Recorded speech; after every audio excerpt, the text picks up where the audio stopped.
રાંદેરમાં પિતાનો હત્યારો પુત્ર 15 વર્ષ બાદ પોલીસના સકંજામાં આવ્યો। ક્રાઇમ બ્રાન્ચે કહ્યું કે પુત્ર ઇમરાન ઉર્ફે ગુડ્ડુ શેખની ધરપકડ કરી સુરતથી લગભગ 1950 કિલોમીટર દૂર નેપાળ બોર્ડર નજીક આવેલ બિહારના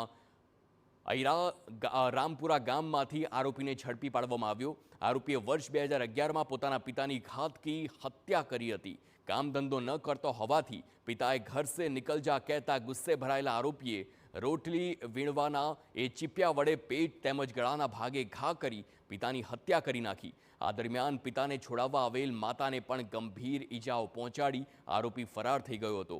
ઘટના બાદ આરોપી કોલકાતા ભાગી ગયો હતો અને ત્યારબાદ મુંબઈના ધારાવીની ઝૂંપડપટ્ટીમાં કેટરિંગમાં કામ કરી રહ્યો હતો।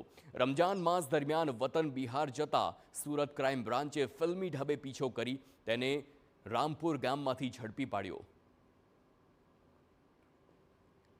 અને અહીંથી ભાગી સીધો કલકત્તા ગયો। કલકત્તાથી મુંબઈ ધારાવી વિસ્તારમાં છુપાઈને પોતાની આઈડેન્ટિટી ચેન્જ કરી અને કેટરિંગના બિઝનેસમાં ઘણા ટાઈમથી રહેતો હતો।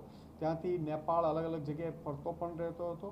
રમઝાનના અનુસંધાને એ પોતાના વતન બિહાર એરાઈ જિલ્લામાં મુઝફ્ફરનગર ગયો અને ક્રાઇમ બ્રાન્ચની ટીમને એક ઇન્ફોર્મેશન મળી તો ક્રાઇમ બ્રાન્ચની ટીમે તરત એક ઓપરેશન હાથ ધરી એને ત્યાંથી પકડી પાડ્યો છે અને 15 વર્ષ જૂનો આ રીતે વોન્ટેડ આરોપી મળી આવ્યો છે।